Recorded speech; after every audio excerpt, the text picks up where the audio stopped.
ಸರ್ಕಾರ ಕುಂಭಕರ್ಣ ನಿದ್ರೆಯಿಂದ ಎದ್ದಿದೆ.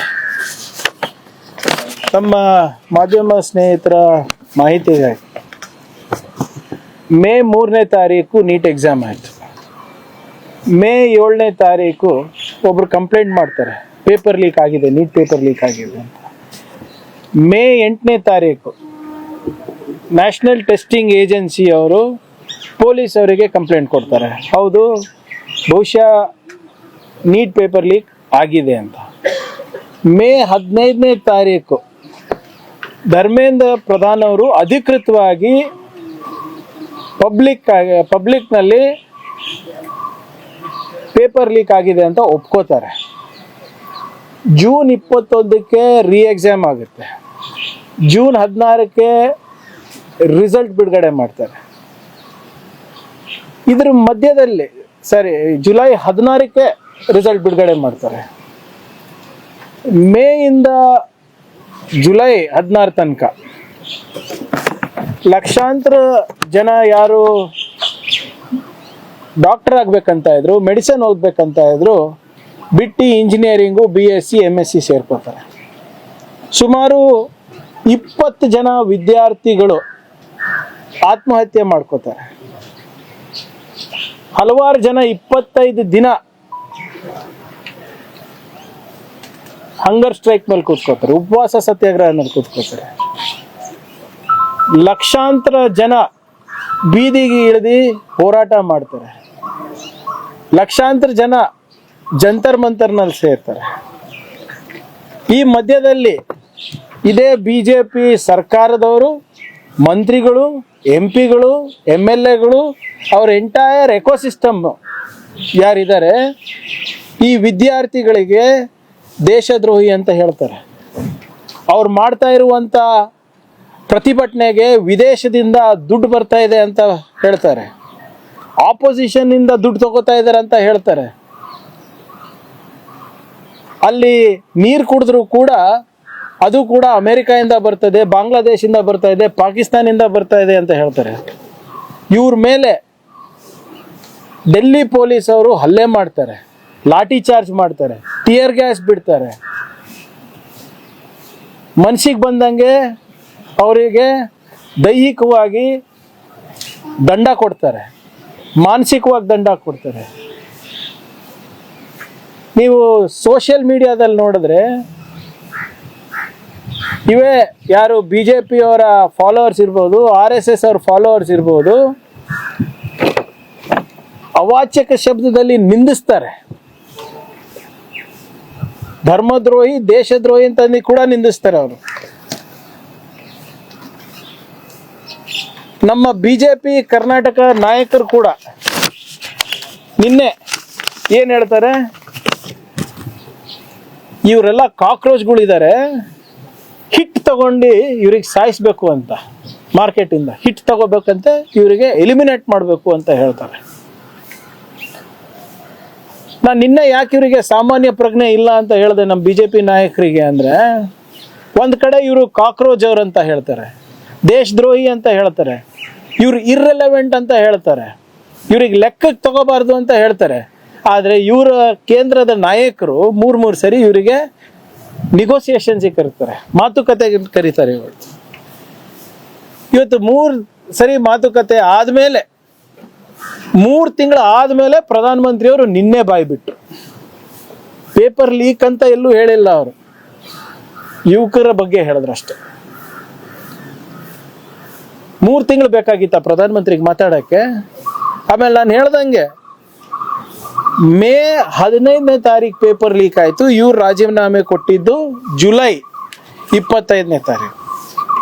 3.5 ತಿಂಗಳು ಸ್ವಾಮಿ, 3.5 ತಿಂಗಳು ನಾನು ಏನೂ ಮಾಡೇ ಇಲ್ಲ ಅಂತ ಹೇಳಿದವರು ಇವತ್ತು ರಾಜೀನಾಮೆ ಕೊಟ್ಟಿದ್ದಾರೆ. ಇವತ್ತನ ಎದ್ದಿದ್ದೀರಾ, ಭಾಳ ಸಂತೋಷ. ಆದರೆ ವಿದ್ಯಾರ್ಥಿಗಳು ಕೇಳ್ತಾ ಇರೋದು 3-4 ಬೇಡಿಕೆ ಇದೆ. ಒಂದು ರಾಜೀನಾಮೆ ಇತ್ತು, ಇನ್ನೊಂದು ಕಾಂಪನ್ಸೇಷನ್ ವಿಚಾರ ಇದೆ. ಯಾರ್ಯಾರು ಆತ್ಮಹತ್ಯೆ ಮಾಡ್ಕೊಂಡಿದ್ದಾರೆ ಅವ್ರ ಕುಟುಂಬಕ್ಕೆ ಸುಮಾರು 1 ಕೋಟಿ ರೂಪಾಯಿ ಕೊಡಬೇಕು ಅಂತ ನೀವು ಅವರು ನಿನ್ನೆ ಮಾತುಕತೆ ಆಗಿದೆ. ಅದನ್ನೂ ಕೂಡ ಹೇಳಿಲ್ಲ ಪ್ರಧಾನಮಂತ್ರಿ ಅವರು, ನಾನು ಮಾಡ್ತೀನಿ ಅಂತ ಹೇಳಿಲ್ಲ. ಇನ್ನು ಮತ್ತು ಎಲ್ಲ FIRs ಕೂಡ ವಿಡ್ರಾ ಮಾಡ್ಕೋಬೇಕು ಅಂತ. ಮತ್ತು ನಾನು ಧರ್ಮೇಂದ್ರ ಪ್ರಧಾನ್ ಅವರ ರಾಜೀನಾಮೆ ಪತ್ರವನ್ನು ಓದಿದೆ. ತಾವು ಓದಿದಿರೋ ಇಲ್ಲೋ ಗೊತ್ತಿಲ್ಲ, ಯಾಕೆ ಹಿಂದಿನಲ್ಲಿದೆ, ಕಷ್ಟಪಟ್ಟು ನಾನು ಓದಿದೆ. ಈಗ ಅವರ ಲ್ಯಾಂಗ್ವೇಜು, ಅವರ ಟೋನ್ ಆ್ಯಂಡ್ ಟೆನಾರ್ ಏನಿದೆ, ಅವರು ಬರೆದಿರೋ ರೀತಿ ಏನಿದೆ ಅಂದರೆ, ನೀವು ನೋಡಿ, ಜಂತರ್ ಮಂತರ್ ಪರ್ और देश में जो स्थिति बनी है, इस स्थिति का राष्ट्र विरोधी ताकतें लाभ ना उठाए, देश की एकता बनी रहे ಅಂತ ಹೇಳ್ತಾರೆ. ಅಂದರೆ ನಾನು ರಾಜೀನಾಮೆ ಕೊಡ್ತಾ ಇರೋದು ನಾನು ಪೇಪರ್ ಲೀಕಿಗೆ ಜವಾಬ್ದಾರಿ ತಗೊಂಡು ಕೊಡ್ತಾ ಇಲ್ಲ, ನಾನು ದೇಶ ವಿರೋಧಿ ಶಕ್ತಿಗಳು ಒಂದಾಗಬಾರ್ದು, ಅವರಿಗೆ ಅಡ್ವಾಂಟೇಜ್ ಆಗುತ್ತೆ, ನಾನು ರಾಜೀನಾಮೆ ಕೊಟ್ಟಿಲ್ಲ, ಅದಕ್ಕೆ ನಿಮ್ಮ ಮೇಲೆ ಉಪಕಾರ ಮಾಡಿ ನಾನು ರಾಜೀನಾಮೆ ಕೊಡ್ತಾ ಇದ್ದೀನಿ ಅಂದ್ಬಿಟ್ಟು ಅವ್ರು ಇಲ್ಲಿ ಉಲ್ಲೇಖಿಸ್ತಾ ಇದ್ದಾರೆ. ಏನರ್ಥ ಇದು? ಎಲ್ಲಾನ ಒಂದು ಕಡೆ ನನ್ನ ಕಡೆಯಿಂದ ತಪ್ಪಾಗಿದೆ, ನಾನು ಜವಾಬ್ದಾರಿ ತಗೊಳ್ತಾ ಇದ್ದೀನಿ, ಪೇಪರ್ ಲೀಕ್ ಬಗ್ಗೆ ಎಲ್ಲೂ ಕೂಡ ಇಲ್ಲಿ ಪ್ರಸ್ತಾವನೆ ಇಲ್ಲ. To ensure anti national forces don't take advantage, I am resigning ಅಂತ ಹೇಳ್ತಾರೆ. ಅದೇ ನಿಟ್ಟಿನಲ್ಲಿ ನಿನ್ನೆ ನಿಮ್ಮ ಮಿನಿಸ್ಟ್ರಿ ಆಫ್ ಎಕ್ಸ್ಟರ್ನಲ್ ಅಫೇರ್ಸ್ ಅವರು ಒಂದು ಸ್ಟೇಟ್ಮೆಂಟ್ ಕೊಟ್ಟಿದ್ದಾರಲ್ಲ, ಚೈನಾದಿಂದ ಫಂಡಿಂಗ್ ಬಂದಿಲ್ಲ, ಪಾಕಿಸ್ತಾನದಿಂದ ಫಂಡಿಂಗ್ ಬಂದಿಲ್ಲ, ನಿಮ್ಮ ಅಮೇರಿಕಾದಿಂದ ಫಂಡಿಂಗ್ ಬಂದಿಲ್ಲ ಅಂತ ನಿನ್ನೆ ಅವರೇ ಅಧಿಕೃತ ಸ್ಟೇಟ್ಮೆಂಟ್ ಕೊಡ್ತಾರೆ. ಮತ್ತು ಇದೇನಿದು? ಅದೇನೋ ನಮ್ಮ ಕಡೆ ಗಾದೆ ಇದೆ ಅಲ್ಲ, ಮಣ್ಣಿಗೆ ಬಿದ್ದರೂ ಬಿದ್ರೂ ಕೂಡ ಮಣ್ಣು ಮೀಸೆ ಮಣ್ಣಾಗಿಲ್ಲ ಆಗಿಲ್ಲ ಅಂತ ಹಂಗಾಯ್ತು. ಆದರೆ ದ ಬಿಗ್ಗರ್ ಕ್ವೆಶ್ಚನ್ ರಿಮೇನ್ಸ್, ಮೊನ್ನೆ ನಡೆದಂಥ ಲಾಠಿ ಚಾರ್ಜ್ ಯಾರು ಮಾಡಿಸಿದ್ದು, ಯಾರ ಆದೇಶದ ಮೇಲೆ ನಡೀತು, ಯಾಕೆ ಇದ್ರ ಬಗ್ಗೆ ಅಮಿತ್ ಶಾ ಅವರು ಇನ್ನೂ ಕೂಡ ಮಾತನಾಡ್ತಾ ಇಲ್ಲ? ನಾನು ಆಗ್ರಹಿಸ್ತಾ ಇದ್ದೀನಿ ತಮ್ಮ ಮುಖಾಂತರ, ಈಗಲೂ ಹೋಮ್ ಮಿನಿಸ್ಟರ್ ಅವರು, ಪ್ರೈಮ್ ಮಿನಿಸ್ಟರ್ ಅವರು ಪಾರ್ಲಿಮೆಂಟಿಗೆ ಬನ್ನಿ, ಹೇಡುಗಳ ಥರ ಓಡಾಡೋದಲ್ಲ, ಪಾರ್ಲಿಮೆಂಟಿಗೆ ಬನ್ನಿ, ಯುವಕರ ಭವಿಷ್ಯದ ಸುಧಾರಣೆಗೆ ಏನು ಮಾಡ್ತಾ ಇದ್ದೀರಿ ಅಂತ ಹೇಳಿ ಅವರಿಗೆ ಕ್ಷಮೆ ಕೇಳಿ, ಹೊಣೆಗಾರಿಕೆ ತಗೊಳ್ಳಿ. ಇಡೀ ಯುವ ಸಮುದಾಯ ನೀವು ನೋಡ್ತಾ ಇದ್ರೆ ಬರೇ ಅಮೃತ್ ಕಾಲು ವಿಕಸಿತ್ ಭಾರತ್ ಅಂದ ತಕ್ಷಣನೇ ನಮ್ಮ ದೇಶ ಉದ್ಧಾರ ಆಗೋದಿಲ್ಲ. ಘೋಷಣೆಗಳಿಂದ ಮಾತ್ರ ನಮ್ಮ ದೇಶ ಉದ್ಧಾರ ಆಗಂಗಿದ್ರೆ ಕಳೆದ 12 ವರ್ಷದಲ್ಲಿ ನಾವು ನಂಬರ್ 1 ಇರ್ತಾ ಇದ್ವಿ. ಘೋಷಣೆಗಳು ಕೊಡೋಕ್ಕಲ್ಲ ನಿಮಗೆ ಪಾರ್ಲಿಮೆಂಟಿಗೆ ಕಳಿಸಿರೋದು ಅಥವಾ ನಿಮ್ಮ ಸರ್ಕಾರವನ್ನು ಜನರು ಆಯ್ಕೆ ಮಾಡಿರೋದು, ಕೆಲಸ ಮಾಡಿ ಅಂತ, ಹೊಣೆಗಾರಿಕೆ ತಗೊಳ್ಳಿ ಅಂತ. ಪಾರ್ಲಿಮೆಂಟಿಗೆ ಬನ್ನಿ, ಕ್ಷಮಾಪಣೆ ಕೇಳಿ, ಮತ್ತು ಮುಂದಿನ ಶಿಕ್ಷಣ ನೀತಿಯನ್ನು ಯಾವ ರೀತಿ ನೀವು ಸುಧಾರಣೆ ಮಾಡ್ತೀರಾ ಅಂತ ಒಂದು ನೀಲಿ ನಕ್ಷೆ ನಮ್ಮ ಯುವಕರಿಗೆ ಕೊಡಬೇಕು. ಇಲ್ಲದಿದ್ರೆ ಜನ ನಿಮ್ಮ ಮೇಲೆ ಆಗಲೇ ನಂಬಿಕೆ ಕಳ್ಕೊಂಡಿದ್ದಾರೆ. ಯಾವ ದಿನ ಪ್ರಧಾನಮಂತ್ರಿಯವರು ರಿಫಾರ್ಮ್ಸ್ ತರ್ತೀನಿ, ಫಾಸ್ಟ್ ಟ್ರ್ಯಾಕ್ ಮಾಡ್ತೀನಿ, ಫಾಸ್ಟ್ ಟ್ರ್ಯಾಕ್ ಕೋರ್ಟ್ಸ್ ಮಾಡ್ತೀನಿ ಅಂದಿದ್ರು, ಅದೇ ದಿನ CBI ಅವರು ಪ್ರಮುಖ ಆರೋಪಿಗೆ ಕ್ಲೀನ್ ಚಿಟ್ ಕೊಟ್ಟಿರೋ ದಿನ. ಅಂದರೆ ಎಷ್ಟು ಚೆನ್ನಾಗಿ ಸರ್ಕಾರ ನಡೀತಾ ಇದೆ ತಾವು ನೋಡ್ಬೋದು. ಸೊ ಆದ್ದರಿಂದ ಇನ್ನೂ ಸಾಕಷ್ಟು ಪ್ರಶ್ನೆಗಳಿದೆ. ಸುಧಾರಣೆ ಯಾವ ರೀತಿ ಮಾಡ್ತೀರಾ, ನಮ್ಮ ಮಕ್ಕಳ ಭವಿಷ್ಯವನ್ನು, ಶಿಕ್ಷಣ ನೀತಿಯನ್ನು, ಅದ್ರ ಬಗ್ಗೆ ನೀವು ಬಂದು ಸ್ಪಷ್ಟವಾಗಿ ಹೇಳಬೇಕಾಗ್ತದೆ. ಆದರೆ ಇವತ್ತಿನ ರಾಜೀನಾಮೆ ಏನಿದೆ, very very clear, it is not by conscience, it is forced. ಇವತ್ತು ನಮ್ಮ ಯುವ ಸಮುದಾಯಕ್ಕೆ ನಾನು ಅಭಿನಂದನೆಯನ್ನು ಸಲ್ಲಿಸ್ತಾ ಇದ್ದೀನಿ. ಅವರ ಒಂದು ಶಕ್ತಿಯಿಂದ, ಅವರ ಒಂದು ಛಲದಿಂದ ಇವತ್ತು ಈ ಸರ್ಕಾರದ ಏನು ಗರ್ವ ಇದೆ ಅದು ಭಂಗ ಆಗಿದೆ. ಪ್ರಜಾಪ್ರಭುತ್ವದಲ್ಲಿ ಪ್ರಜೆನೇ ಮುಖ್ಯ ಅಂತ ಇವ್ರು ತೋರಿಸ್ಕೊಟ್ಟಿದ್ದಾರೆ ಯುವ ಸಮುದಾಯದವರು.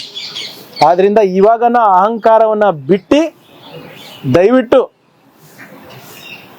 ಆಡಳಿತ ಮೇಲೆ ಗಮನ ಕೊಡಿ. 12 ವರ್ಷ ಆಗ್ತಾ ಬಂತು, ಹೇಳ್ಕೊಳಕ್ಕೆ ಏನೂ ಇಲ್ಲ. ನಿಮ್ಮದು ಉದ್ಯೋಗ ಸೃಷ್ಟಿ ಮಾಡ್ಲಿಕ್ಕೆ ಆಗ್ತಾ ಇಲ್ಲ, ಒಳ್ಳೆ ಗುಣಮಟ್ಟವಾದಂಥ ಶಿಕ್ಷಣ ಕೊಡೋಕ್ಕಾಗ್ತಾ ಇಲ್ಲ. ಅದ್ರ ಬಗ್ಗೆ ಕಾಳಜಿ ವಹಿಸಿ ಪಾರ್ಲಿಮೆಂಟ್ನಲ್ಲಿ ನೀಲಿ ನಕ್ಷೆಯನ್ನು ನೀವು ಸ್ಪಷ್ಟಪಡಿಸಬೇಕು. This government has last all faith of the youngsters. ಅಂದ್ರೆ ಈಗ ಇನ್ನೊಂದು ಮಾತು ಹೇಳ್ತಿದ್ರು ಬಿಜೆಪಿ ಅವರು, ವಿದ್ಯಾರ್ಥಿಗಳನ್ನ ಮುಂದಿಟ್ಕೊಂಡು ರಾಜಕೀಯ ಮಾಡಲು ಹೊರಟಿದ್ರು, ದಿಕ್ಕತ್ತಲು ಹೊರಟಿದ್ರು ಅಂತ ಹೇಳಿ ರಾಜಕೀಯ ಸೃಷ್ಟಿ ಮಾಡುವ ಪ್ರಯತ್ನ ಕಾಂಗ್ರೆಸ್ ಮಾಡ್ತಾ ಇದೆ. ಹೇಗೆ ಹೇಳಿ, ಮತ್ತೆ ಯಾಕೆ ಮಾತಾಡಿದ್ರಿ ನಮ್ಮ ಜೊತೆ? ಅವ್ರು ನಿಮ್ಮ ಸೋನಂ ವಾಂಗ್ಚುಕ್ ಅವರು ಚೈನೀಸ್ ಏಜೆಂಟ್ ಅಂದ್ರಲ್ಲಪ್ಪ, ನೀವು ಹೋಗಿ ನೀವು ಯಾಕೆ ಉಪವಾಸ ಬಿಡಿಸಿದ್ರಿ? ಯಾಕೆ ಕಾಂಗ್ರೆಸ್ ಜನತಾ ಪಾರ್ಟಿ ಅವರ ಮುಖ್ಯಸ್ಥರ ಜೊತೆ ಮಾತಾಡ್ತಾ ಇದ್ರಿ? ಅವ್ರ ಸ್ಪೋಕ್ಸ್ ಪರ್ಸನ್ಗೆಲ್ಲ ಕರೆಸಿ ಟೀ ಕಾಫಿ ಕೊಟ್ಟು ಯಾಕೆ ಮಾತಾಡಿದ್ರಿ? ಏನಿದು ಹುಡುಗಾಟ? ನೀಟ್ ಪೇಪರ್ ಲೀಕ್ ಆಗಿದ್ದು ನಿಜ, ಲಕ್ಷಾಂತರ ಮಕ್ಕಳ ಭವಿಷ್ಯ ಹಾಳಾಗಿದ್ದು ನಿಜ, ಎಕ್ಸಾಮ್ ಮಾಡಿದ್ದು ನಿಜ, OSM ನಲ್ಲಿ ಮೋಸ ಆಗಿದ್ದು ನಿಜ, CBSE ನಲ್ಲಿ ಏನು ಅವಾಂತರ ಆಯಿತು ಅದಾಗಿದ್ದು ನಿಜ. ಸುಮ್ಮನೆ ಇನ್ನೂ ಕೂಡ ಇವರು ಸುಮ್ಮನೆ ಸುಳ್ಳು ಹೇಳ್ಕೊಂಡು ಓಡಾಡಿ ನರೇಟಿವ್ ಬಿಲ್ಡಪ್ ಮಾಡೋಕ್ಕೆ ಹೋಗ್ತಾ ಇದ್ದಾರೆ ಹೊರತು ಇವತ್ತು ಆರ್ಗನೈಸ್ ಇತ್ತ? ನೀವು ಹೇಳಿ, ಮನ್ಸು ಮುಟ್ಕೊಂಡು ಹೇಳಿ. ನಮ್ಮ ಮಾಧ್ಯಮ ಸ್ನೇಹಿತರು ಇವತ್ತು ಫ್ರೀಡಮ್ ಪಾರ್ಕ್ನಲ್ಲಿ ಏನು ಜನ ಕೂತಿದ್ದಾರೆ, ಯಾರು ಪೊಲಿಟಿಕಲ್ ಪಾರ್ಟಿದವರಾ? ನೀವು ಕ್ಯಾಮ್ರಾಮನ್ ಇದ್ದೀರಿ, ಎಲ್ಲ ಮೀಡಿಯಾ ಕವರೇಜ್ ಈ ಕಳೆದ 2-3 ದಶಕದಿಂದ ಮಾಡ್ತಾ ಇದ್ರಿ. ಎಲ್ಲರೂ ಪ್ರಾಮಾಣಿಕವಾಗಿ ಹೇಳಿ, ಜಂತರ್ ಮಂತರ್ನಲ್ಲಿ ಪಾಲಿಟಿಕ್ಸ್ ಇದೆಯಾ? ಫ್ರೀಡಮ್ ಪಾರ್ಕ್ನಲ್ಲಿ ಪಾಲಿಟಿಕ್ಸ್ ಇದೆಯಾ? ನಾವು ಯಾರನ್ನ ಹಿಂದೆಯಿಂದ ನಿಂತು ಕುಮ್ಮಕ್ ಕೊಡ್ತಾ ಇದೀವ? ನಿಮ್ಗೆ ಗೊತ್ತಾಗ್ತದಲ್ವಾ? ನಮ್ಮ home department intelligence Amit Shah ಇಂಟೆಲಿಜೆನ್ಸ್ಗಿಂತ ನಿಮ್ಮ ಇಂಟೆಲಿಜೆನ್ಸ್ ಚೆನ್ನಾಗಿರ್ತದಲ್ಲ. ಯಾರು ಎಲ್ಲಿಂದ ಬರ್ತಾ ಇದ್ದಾರೆ, ಎಲ್ಲಿಂದ ಹೋಗ್ತಾ ಇದ್ದಾರೆ, ಯಾರಿಗೆ ಬೆಂಬಲಿಸ್ತಾ ಇದ್ದಾರೆ ಅಂತ. ನಾನು ಹೇಳ್ದಂಗೆ ನಾಚಿಕೆ ಇಲ್ಲ BJP ಅವರಿಗೆ. ಇನ್ನೂ ಕೂಡ ಯಾವುದೋ ಲೋಕದಲ್ಲಿದ್ದಾರೆ. ಈಗ ಯುವಕರು ಬೀದಿಗೆ ಇಳಿದು ಇವತ್ತು ಇವ್ರು ಅಹಂಕಾರ ಮುರಿದಿದ್ದಾರೆ. ಹಿಂಗೆ ನಡೆದ್ರೆ ಮುಂದಿನ ಚುನಾವಣೆಯಲ್ಲಿ ಅವರಿಗೆ ಅಡ್ರೆಸ್ ಇರಲಾರ್ದಂಗೆ ಅವರಿಗೆ ನೋಡ್ಕೋತಾರೆ. ಎಲ್ಲರಿಗೂ ಎಚ್ಚರಿಕೆ ಗಂಟೆನೆ ಸರ್. ಯಾರು ಯುವ ಸಮುದಾಯದ ಪರವಾಗಿ ಪ್ರಾಮಾಣಿಕವಾಗಿ ನಿಲ್ಲೋದಿಲ್ಲ, ಯಾವುದೇ ಸರ್ಕಾರ ಇರ್ಬೋದು, ಇದು ಅವ್ರಿಗೆ ಎಚ್ಚರಿಕೆ ಗಂಟೆ.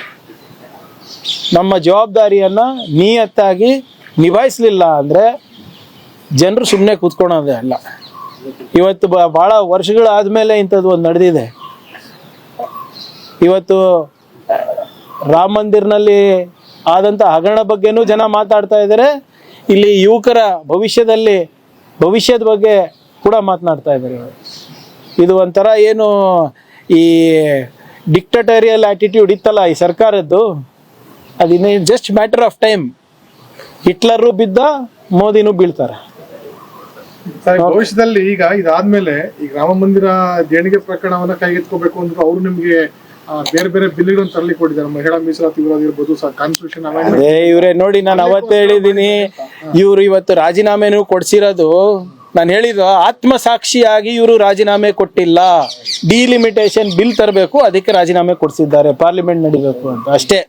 ಡಿಲಿಮಿಟೇಷನ್ ಕಮಿಷನ್ ಅನ್ನ BJPಯವರು ಅವರ ಕಪಿಮುಷ್ಟಿನಲ್ಲಿ ಇಟ್ಕೋಬೇಕು.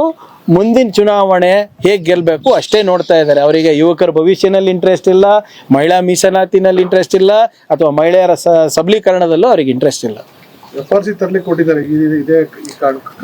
ನಾನು ನೋಡಿ, ನಂದು ಯಾವತ್ತಾನ ಪೊಲಿಟಿಕಲ್ ಭವಿಷ್ಯವಾಣಿ BJPಯವ್ರ ಬಗ್ಗೆ ಸುಳ್ಳಾಗಿದೆಯಾ? ನೀವು ಚೆಕ್ ನೋಡಿ, ಎಲ್ಲಾನು ಫುಟೇಜ್ ಆರ್ಕೈವ್ ಇರ್ತದಲ್ಲ ನಿಮ್ಮ ಹತ್ರ. Okay sir, thank you. ಮಳೆ ಬರ್ತದ ಹೇಳಿದ್ದೀನಲ್ರಿ ಸಂಜೆ ಮಳೆ ಬರ್ತಾ ಇದೆ. It is very clear that Mr. Dharmendra Pradhan's resignation is not one of consciousness, or it is not one because he's taken accountability. It is because he's been forced to by the students of this nation. It has taken him 3 months. May 15th, May 3rd was the NEET exam, and May 15th was the date when Mr. Dharmendra Pradhan admitted that there was paper leak. From May 15th to July 25th, that is today, it has taken him 3 months to acknowledge and resign. So it has happened only because the students are upset. This protest is not limited to Jantar Mantar anymore. It is happening in every state, in every city, in every district of the country. And finally, the government of India seems to have woken up, bit too late, But now they should come to the parliament. The Prime Minister should come to the parliament and answer the students what is the blueprint they have for their future. Who ordered the lathi charge and the tear gas firing on students? These questions need to be answered in the parliament. Resignation was only the first step towards discussion. Now that there is a resignation, come to the parliament, face the parliament, show people, show students the blueprint for educational reforms and be accountable for what happened in Jantar Mantar about the lathi charge.